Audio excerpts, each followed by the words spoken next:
Fala, gente! Começando mais um pós-jogo do Corinthians aqui no canal Café do Setorista, para a gente falar da goleada do Corinthians diante do Internacional de Porto Alegre, um dos times, e não vem agora querer desvalorizar a vitória do Coringão, não, porque o Inter, quando começou o Campeonato Brasileiro, tá? Muita gente está dizendo que é favorito ao título e blá, blá, blá, blá, blá, blá. Aliás, o Inter empatou com o Flamengo no Maracanã, tá? Empatou com o Flamengo no Maracanã nesse brasileiro. O Coringão atropelou, meteu 4, fez 6, para valer 4. O Corinthians faz 4-2 com a cara do técnico Dorival Júnior, tá? Vou exaltar, sim, já a participação do treinador no Corinthians, porque ele acertou em tudo. Enquanto o Roger Machado, por exemplo, errou feio no jogo, nas substituições, enfim. O Dorival acerta tudo. Vamos lá, tá? Corinthians goleia o Inter de Porto Alegre por 4-2 na Neoquímica Arena, em um show, para mim, de Dorival Júnior em sua estreia no estádio corintiano. Dorival que sempre quis treinar o Corinthians. O Corinthians sai ganhando, né, por 1-0, com um gol do Yuri Alberto, num passe do Memphis Depay maravilhoso. O passe do Memphis Depay foi estilo o passe decisivo para o gol do título paulista contra o Palmeiras. Para mim foi o mesmo nível de categoria. Como ele achou o Yuri Alberto ali. Eu vou explicar como é que aconteceu essa jogada. Isso tem um esquema tático que explica isso. Depois o Corinthians no primeiro tempo fez o gol e teve 2 oportunidades, tá? Só que o Corinthians no primeiro tempo, ele toma 2 gols. Toma 2 gols. E perde a primeira etapa de virada por 2-1. Em 5 minutos o Internacional faz 2 gols. Depois, no segundo tempo, né, que o Corinthians marca 5 gols no segundo tempo. 3 valeram, né? 3 valeram e 2 não. E eu vou explicar tudo isso para vocês agora. Mas eu quero começar falando primeiro do acerto do Dorival Júnior. Isso é fundamental. O técnico tem que saber, ele tem que acertar a escalação, tá? Então vamos lá. Como que jogou o Corinthians hoje? Eu poderia até colocar o campinho, mas os dedos aqui, vocês já estão acostumados, vocês vão entender. Eu falei para vocês que ele tinha 2 possibilidades. Ou ele jogaria no 4-4-2 losango, com o Coronado atrás dos 2 atacantes, ou ele entraria com 2 linhas de 4, mas sem o 4-1-4-1. E por que sem o 4-1-4-1? Porque se ele joga no 4-1-4-1, como ele jogou diante do Novo Horizontino, o Thales, por exemplo, jogou aberto na esquerda contra o Novo Horizontino, não jogou? E o Bidon na direita, por dentro, você lembra Charles e Alex Santana, e lá na frente o Hector. Se ele joga no 4-1-4-1, porque o Michael jogou entre as linhas, o Memphis Depay teria que fazer o lado esquerdo. E o Memphis Depay fazendo o lado esquerdo seria um grande desperdício, porque o Dorival gosta que quem atue pelos lados marque bastante. Então o Memphis não vai jogar ali com o Dorival. E por ter conhecimento tático, e por conhecer o treinador corintiano, e eu muitas vezes penso com a cabeça do treinador, eu já consigo matar a escalação. Eu falei, o Corinthians vai entrar num 4-4-2 com 2 linhas de 4. Foi o que aconteceu. O Corinthians entrou com linha de 4, primeira linha, Mateuzinho, André Ramalho, ministro da Educação, e o Hugo, tá? Segunda linha de 4, aqui tá o segredo. Carrídio na direita, Romero na esquerda, por dentro, Ranielli e José Martínez, tá? Por dentro, Ranielli e José Martínez. Então vamos lá. Segunda linha de 4, da direita para a esquerda, Carrídio, tá? Ranielli, Martínez e o Romero. Na frente, Memphis e Yuri Alberto. Por que o Dorival foi monstro nessa decisão, né, nessa escolha? Cara, uma coisa o treinador corintiano, que chegar vai ter que entender, e ele sabe disso, o Dorival sabe disso. No Corinthians vai ter que se jogar com 2 atacantes. Não tem jeito. Eu estava explicando para o meu amigo Felipe Guedes que o esquema foi bem diferente do Dorival, do Ramon Dias. O Ramon Dias e do Emiliano, quando não jogava no losango, jogava no 4-3-3. O 4-3-3 é bem diferente de 2 linhas de 4. É muito diferente. Porque no 4-3-3 você tem um meio campo só com 3 jogadores e muitas vezes você perde o meio campo. Lá na frente você tinha um Romero do lado direito, o Memphis na ponta esquerda que não rende, o Romero do lado direito e o Yuri centralmente que não rende. Quando ele escolhe o 4-4-2 com os 2 atacantes na frente, está aí o grande acerto. Eu só não sei se o jogo terminasse 2-2, se vocês teriam paciência e iriam entender que ele fez a escolha certa, o Dorival fez a escolha certa quando ele resolve colocar os 2 atacantes. E aí vem o pulo do gato que eu vou falar para vocês. Você sabe que aqui é esquema tático na veia, eu adoro isso, por isso que a nossa maior audiência é um pós-jogo, já estamos com mais de 7 mil, 10 minutos de programa aí com mais de 7 mil simultâneos, deixa o like aqui. O posicionamento defensivo sem a bola, muitas vezes 4-4-2, como eu te falei agora. Com a bola armando o jogo, o Corinthians jogava num 3-4-3. Desde o primeiro tempo, hein? Desde o primeiro tempo. E eu vou te explicar como que é isso, tá? Só para você entender, né, as variações do Corinthians no jogo e como essa vitória teve a cara já do técnico Dorival Júnior no time, tá? E teve a mão do treinador, o dedo do treinador, porque eu não tenho essas malícias, eu posso falar isso, tá? A gente fala, teve o dedo do treinador, puta criança, né, velho? Então vamos lá. Como é que o Corinthians armava o jogo, então? O Corinthians atacou, defendeu no 4-4-2, duas linhas de 4, Memphis e Yuri lá na frente, e o Corinthians atacou num 3-4-3. Como isso? Os três. Mateuzinho ficava, tá? Isso depende do lado da bola. Mateuzinho ficava, André Ramalho no centro, ministro da Educação na esquerda. Depois linha de 4. Carrídio na direita, tá? Carrídio na direita, Ranielli, Martinez e Hugo. Lá na frente os três. Yuri na ponta direita, Memphis de centroavante, tá? E Romero na esquerda. Olha só que você tá vindo para cá, para você ter uma visão e uma análise tática que você não vai, por isso que a audiência aqui é grande, você não vai encontrar em lugar nenhum, tá? Então o Corinthians atacou num 3-4-3, 3-4-3, algum momento no 3-5-2, mas muito mais no 3-4-3, muito mais. E eu vou te provar isso no gol do Corinthians. O Corinthians está jogando no 3-4-3 armando o jogo, tá? Quando vem a enfiada de bola, o Memphis, que está aqui no meio do centroavante, lembra que é 3-4-3? O Memphis está aqui no meio do centroavante e o Yuri está na direita. O Memphis vem, porque ele é um falso 9, ele não é um centroavante, no 3-4-3, ele é um falso 9. Ele vem como um falso 9, puxa a marcação, e ele puxa a marcação para o Yuri entrar. Quando ele puxa a marcação, ele dá o tapa. Quando ele dá o tapa, o Yuri faz o facão. O Romero estava passando na esquerda, né, que ajuda a puxar a marcação, o Yuri não toca, bate de canhota, 1-0 Corinthians, meu irmão. Jogada perfeita, velho. É assim mesmo que tem que ser, tá? É assim mesmo que tem que ser. Jogada perfeita. Tô te mostrando o jogo, meu irmão. Tô te mostrando o jogo pra você entender o que aconteceu, porque futebol não é só ter os jogadores jogar lá e pá, aquela coisa. Isso já foi. Futebol tem que ser estudado, entendeu? Tem que ser estudado. É claro que não tem só essa loucura tática, né? Tem como é que vai estar o jogador no dia, se vai ter uma falha individual, né? Se o cara tá legal, se o cara não tá contundido, né? Enfim, tem mil coisas que acontecem, tá? Mil coisas. Ó, 8 mil simultâneos, muito obrigado pelo carinho, né? Da audiência de vocês. Eu vou ter que colocar o terno do Didi, né? A pressão tá forte, né? A pressão tá forte para eu colocar aí o terno do Didi, quem sabe, né? Até o final aí do nosso pós-jogo, a gente coloca o terno do Didi. Aí olha só, tá? Olha só. Foi um golaço para mim, né? Golaço assim, foi um grande gol do Corinthians, né? O primeiro gol, expliquei para vocês como foi. E aí, meu amigo, eu tô na ordem cronológica do jogo. Aí vem primeiro, aí o Inter sobe as linhas, porque tá perdendo, vai subir mais as linhas, tá? O Inter também jogava com linhas de 4, muitas vezes no 4-4-2, 4-4-1-1, né? Com o Alan Patrick ali, sai, enfim, 4-3-3, teve as suas variações. O Roger Machado também, né, gosta de jogar de forma ofensiva. E aí, meu amigo, o Corinthians toma o primeiro gol numa série de erros individuais, tá? Numa série de erros individuais. Por isso que eu falo, o time estava encaixado. O time estava certinho, 4-4-2 defendendo, duas linhas de 4, e 3-4-3 atacando. Tava top o time, tava top. Só que aí, futebol não é videogame, só fica tática. Pô, acertou a tática, então deu tudo certo. Não. Tem hora que alguém vai fazer alguma bobagem. Futebol, muitas vezes o gol sai porque alguém tem que errar. Quando alguém erra, né? Às vezes não é uma regra. E aí, o Carride vai afastar uma bola, e você ter o Carrídio, né? Cara, é a vantagem, é os ônus e bônus de você ter um cara com qualidade técnica absurda. Ônus e bônus, tá? Eu tô aqui falando para vocês uma ordem cronológica, tá? Da partida, ônus e bônus de você ter um jogador com qualidade. Porque qualquer um daria um bicão ali, mas é o Carrídio. E aí, mano, como é que você vai culpar? Quantas vezes o Carrídio desarmou Armando e você não criticou? Entendeu? Porque é um cara que, cara, é a natureza do Carrídio. Eu não vou culpar o Carrídio no gol do Corinthians, me desculpe. Se quiser falar que eu tô passando pano, pode falar, mas eu tenho uma avaliação, porque eu não sou resultadista. Entendeu? Se o Corinthians tivesse hoje empatado, eu ia falar que jogou bem. E muitas vezes o Corinthians ganhou e eu falei que jogou mal. Eu não sou resultadista. Eu não vejo futebol igual todo mundo vê aí, que um fica repetindo que os outros falam que tem um monte de papagaio. Entendeu? Cara, o Carrídio é o Carrídio. Ele não vai fazer isso que você quer. Ele não vai dar um bicão pra frente. Ele não vai. Ele vai procurar desarmar Armando. E foi o que ele fez. O Memphis não entendeu muito a jogada, tá? O Memphis não entendeu muito a jogada, ele deu um tapa, o Memphis estava de costas para a bola, o jogador do Inter pegou a bola, e aí, meu amigo, depois que o Carrídio errou, muita coisa ainda aconteceu para a gente querer colocar, por exemplo, tem gente falando também no culpo, né? A Jéssica tá falando, deixa o like, eu também no culpo, Samir, deixa o like, tamo junto, enfim. Aí a bola foi para a esquerda, e aí, meu amigo, o Wesley pega na bola. É o que eu falei para vocês, vamos ver o Mateuzinho contra alguém que dribla, vamos ver o Mateuzinho contra alguém que tem uma qualidade técnica melhor. O Mateuzinho joga bem contra o Racing do Uruguai. O Mateuzinho joga bem contra o Novo Horizontino. O Mateuzinho joga mal contra o Flamengo. Eu não tô falando que ele jogou mal, tá?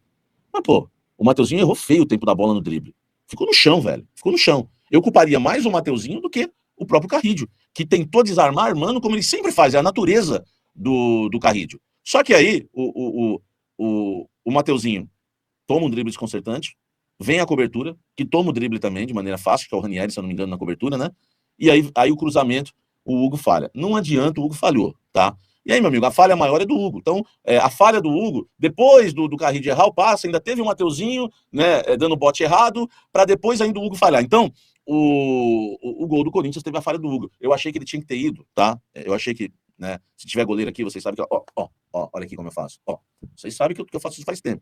Eu acho, falando sério agora, que o Hugo tinha que ter ido com a mão esquerda. Ele tentou ir com a direita, entendeu? O fato dele tentar ir com a direita, né, nessa sequência de falhas, o Corinthians toma o gol de empate. Repito, o Corinthians jogando bem. Taticamente a escolha, 4-4-2, duas linhas de 4 para defender, 3-4-3 atacando, né, as coisas se encaixando e o Corinthians jogando bem. Só que futebol é assim, amigo, tá? Lá vem a dança do Donelli. Gente, deixa o like aí, vamos bater 10 mil simultâneos? Vamos bater 10 mil simultâneos, tá? Deixa o likezão aí, beleza? E aí o Corinthians, na sequência, sentiu, né, o gol que tomou, e na sequência, numa jogada de triangulação do Inter, que aí se destaca a qualidade do Alan Patrick, do Thiago Maia, jogando no setor mais fraco do Corinthians. Qual é o setor mais fraco do Corinthians? É o lado esquerdo, que tinha ministro da Educação, Hugo e Martínez. Lembrando que na marcação defensiva com duas linhas de 4-4-4-2, na segunda linha, né, você tinha o Martínez por dentro na esquerda. E aí você tem um Romero ali. Então, você pode reparar que no lance do lado esquerdo está o Martínez. O Martínez não está bem, tá, gente? O Martínez não está bem, entendeu? Não está bem. E aí, daquele lado esquerdo, onde tinha Martínez, Hugo e ministro da Educação, uma triangulação, os caras não viram a bola. Foi um belo gol do Inter. O jogo termina, né, no primeiro tempo, 2-1 pro Inter. Mas o Corinthians jogou bem, velho.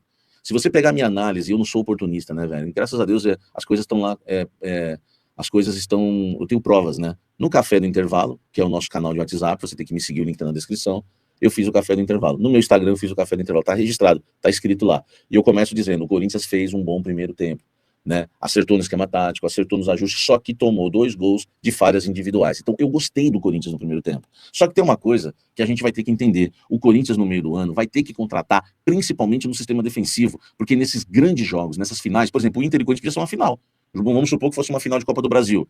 Primeiro jogo na Neoquímica Arena. Segundo jogo vai ser no Beira-Rio. Cara, cada detalhe é decisivo, entendeu? Para você levantar uma taça, né? Para você ganhar uma Sul-Americana, uma Copa do Brasil, uma Libertadores, tudo isso a gente tá fora, só estou usando de exemplo, um brasileiro. São detalhes. Então o Corinthians vai ter que contratar para o sistema defensivo se quiser realmente conquistar coisas maiores, porque não vai ser sempre que o Dorival vai salvar, que o Memphis vai salvar, que o Yuri Alberto vai estar numa noite inspirada. O Yuri Alberto, Yuri Alberto, quem é você? A gente nunca sabe que Yuri Alberto vai estar em campo. O de hoje, né?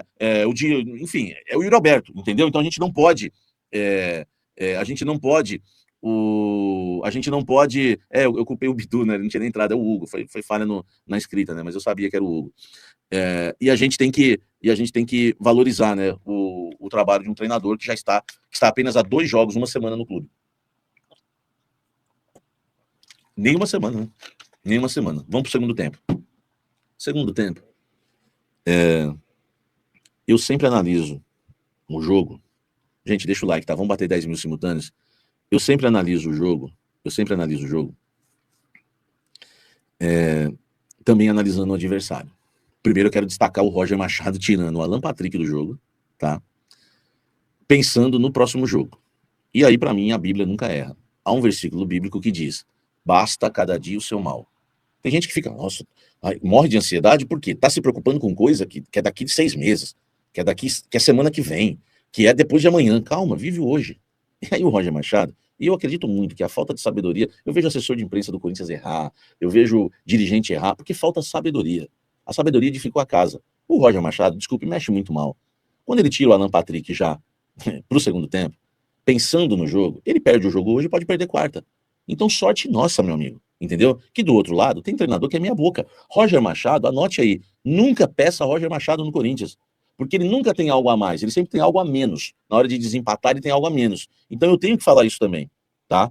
Eu tenho que falar isso também, que o Roger Machado contribui. Por que também ele contribui? Porque quando ele resolve tirar um volante, ele tira o volante que não tem amarelo e deixa o volante amarelado no jogo. E o volante que é amarelado, que seria o segundo a sair, faz a segunda falta e toma o cartão vermelho. Com um a menos, as coisas facilitaram pra gente. Tá? Então eu tenho também que fazer só essa ressalva em relação ao Inter. Agora, olha o que o Dorival fez, tá? Olha o que o Dorival fez. Primeira coisa, né? A primeira coisa que ele faz, o técnico Dorival Júnior, né? E eu teve até um amigo que me chamou e falou: Samir, eu não entendi, por que que ele fez isso, cara? Ele coloca, ele põe o Michael, né? Enfim, saca o Romero, mas a gente tá com um a mais. Eu falei: ele acertou. Ele acertou. Primeiro por quê? Eu falei isso antes da virada, tá? Pra ele. Ele vai estar me assistindo, ele deve saber, ó. Vamos bater 10 mil, tá, gente? Vamos bater 10 mil simultâneos. Muito obrigado pelo carinho da audiência. Dedo no like. Audiência maravilhosa. É o pós-jogo que eu trabalho para trazer algo de qualidade, algo a mais. Algo que talvez você não viu, tá? Porque faz parte do nosso trabalho. E aí, olha o que o Dorival Júnior faz. Presta atenção. Eu que já analisei o primeiro tempo, falei dos dois esquemas táticos que foram utilizados pelo Dorival. 4-4-2, duas linhas de quatro, para não se desfazer da dupla de ataque, porque o Yuri Alberto no esquema 4-3-3, quando você não tem Coronado nem Garro, o Ramon fazia o quê? Romero na direita, Yuri de centroavante e Memphis na esquerda. Ele matava o Memphis e matava o Yuri. Matava principalmente o Yuri, porque o Memphis, ele ressurge. O Memphis, a qualidade técnica do Memphis é absurda. Então, mesmo ele jogando aberto na esquerda, tendo que marcar lateral, ele ressurge, vindo por dentro, dando enfiada de bola. Ele se refaz, o Memphis. Só que o Yuri não consegue. O Yuri tem que ser o segundo atacante, ele tem que atacar o espaço, é ali que ele joga. E aí o Dorival priorizou isso, dois atacantes, duas linhas de quatro, Romero de um lado, Carrillo de outro, você tá lembrado do primeiro tempo, e armando o jogo no 3-4-3. Fica um lateral, ou fica o Hugo, fica o Mateuzinho com o André Ramalho e o Kaká, linha de 3, linha de 4 com Carrillo, Ranieri, Martinez e o lateral esquerdo Hugo, por exemplo, lá na frente os três, Yuri Alberto, Memphis e Romero, e Yuri vindo por dentro, Memphis saindo, foi assim que saiu o gol. Agora repara o segundo tempo, Corinthians com um a mais. O que o Dorival faz? Ele não perde tempo. Ele coloca Thales para substituir o Romero e coloca Michael para substituir o Martinez. Primeiro que ele observa quem não está bem no jogo, tá? E, desculpe, colocou o Bidu também no lugar do Hugo logo no intervalo, que foi a grande sacada dele para colocar um lateral que ataca mais, já que o time estava perdendo. Olha só, o time estava perdendo, ele volta com um lateral mais ofensivo, cara. Isso é fundamental também, que foi uma substituição, assim, que parece ser inocente, né? Parece ser boba, mas tem treinador que não faz. Ele fala, vou colocar aqui o lateral mais, vou colocar o lateral mais ofensivo, e ele põe o Bidu na lateral. Então ele vem com o Bidu na lateral, depois ele vem com o Michael no lugar do Martinez, que estava mal, mas por quê? Porque o Michael arma mais que o Martinez o jogo.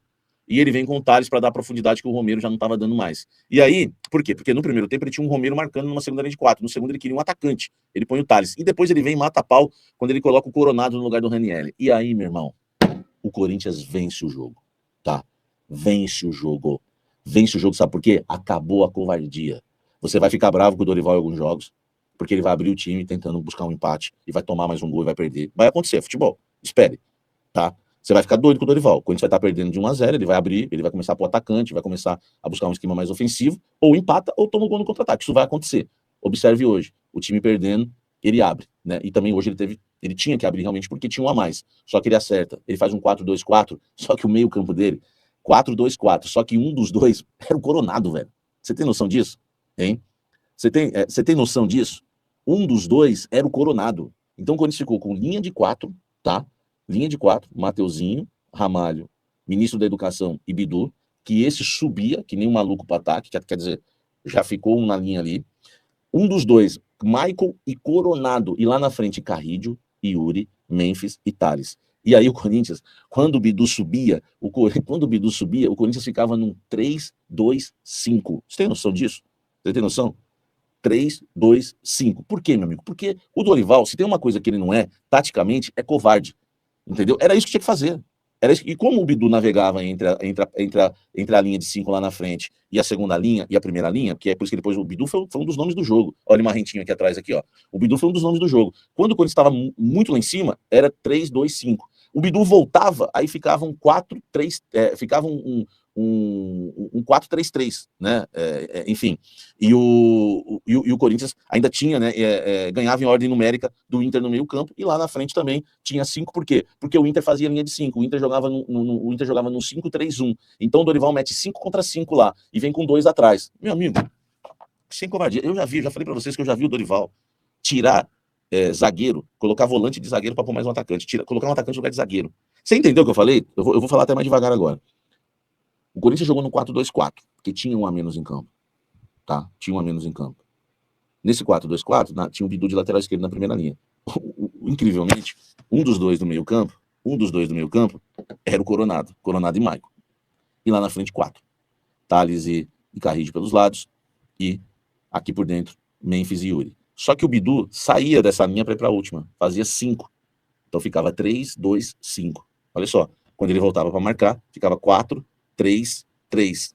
Cara, o Bidu foi o nome do jogo, né? E o Corinthians, taticamente, engoliu o Internacional de Porto Alegre. Porque não adiantava ficar lá, o Inter fazendo linha de 5 e você ficar girando bola, não. Era vertical. O time foi vertical. E aí como é que surgiram os gols? Né? Carrídio, né, levanta a bola. Bidu, escora de cabeça. Ó, linha de 5. Carrídio, o da ponta da linha de 5. Cruza para outra ponta da linha de 5. Bidu. Aí você tem dentro da área Memphis e Yuri, entendeu? E ainda você tinha o Thales. Memphis, Yuri e Thales. Meu irmão, não tem como marcar a linha. E aí o Yuri fica na frente da marcação, sai o gol do Corinthians, sai o gol do Yuri Alberto. Depois, o Bidu de novo lá na linha de 5, sendo ponta. Pênalti em cima do Biduzinho. Bate aqui, Bidu. Monstro! Né? O pênalti no Biduzinho. O Yuri Alberto vai lá e caixa. 3-2. E depois, nesse 4-2-4, e aí ele já tinha colocado o Charles para também, né, já estava com 3-2, porque ele jogou o time lá em cima, meu irmão, e fez as substituições para ganhar o jogo, para virar o jogo. Pô, quando você virou o jogo, você tá com uma mais, você põe, né, você coloca o Charles no jogo, né, para você dar uma equilibrada. E aí o Corinthians já estava com o Charles, com uma equilibrada, o Coronado sai, que aí o Coronado tem mais liberdade porque o Charles entra, o Coronado com categoria monstro, porque esse é o forte do Coronado, mete por cobertura e o Corinthians fecha, tá? Fecha, queremos cabeçada no Bidu, hein? E o Corinthians vai e fecha o placar 4-2. Sem falar, né, nos 2 gols anulados, que, cara, são polêmicos, mas cara, é o futebol, velho, entendeu? O Mateuzinho para mim fez a falta e o André Ramalho para mim fez a falta, tá? E o pênalti também foi bem marcado. Eu não sei se vocês vão concordar comigo nesse momento, tá? Mas eu sou corintiano e sou honesto. E tenho minha visão. Se você pensa diferente, eu vou respeitar. Mas o Mateuzinho, para mim, fez a falta, tá? E o André Ramalho, para mim, fez a falta. É futebol. E o pênalti foi bem marcado. Porque foi imprudente o jogador do Inter, né? Dando aquela pesada no Bidu. Então, cara, pra mim é isso, velho. Eu gosto de. Eu não preciso ficar fazendo. Eu tô com 9 mil aqui, 10 mil corintianos com a gente. Eu não preciso passar da linha pra querer forçar uma audiência, que as pessoas me amem de forma forçada. Eu sou louco mesmo por natureza. Eu sou louco mesmo porque eu sou louco, mas entendo de bola, tá? Não vou ficar também com falsa modéstia. Eu sou louco, eu não fico fazendo personagem. Sou doido mesmo, entendeu? Quem me conhece sabe, eu gosto de resenha, tomar um café, ficar madrugada acordado, trocando ideia. Eu sou doido. Entendeu? Jogador do Cruzeiro rasga elogios a Yuri Alberto após hat-trick pelo Corinthians, qualidade máxima. Yuri Alberto marcou 3 gols e foi o grande destaque da vitória do Corinthians por 4-2 sobre o Internacional neste sábado, na Neoquímica Arena pelo Campeonato Brasileiro. Sua performance rendeu elogios até mesmo de Yannick Bolasie, atleta do Cruzeiro. Os 3 gols marcados por Yuri Alberto foram históricos para o atacante. Com os tentos, ele encerrou o jejum de quase um mês sem balançar as redes, se tornou o artilheiro do Corinthians no século XXI e também igualou o atacante Ángel Romero na artilharia da Neoquímica Arena. Yuri Alberto também é o principal goleador do Corinthians na temporada, com 11 gols em 29 jogos. Logo atrás dele estão Memphis Depay, Romero e Thales Magno, com 5 gols cada. Com Yuri Alberto à disposição, o Corinthians volta a atuar já na próxima terça-feira, 6 de maio, diante do América de Cali da Colômbia, em partida marcada para as 9h30 na Neoquímica Arena. O confronto é válido pela 4ª rodada da fase de grupos da Copa Sul-Americana. Deixe seu like e se inscreva no canal para não perder as próximas notícias do Corinthians.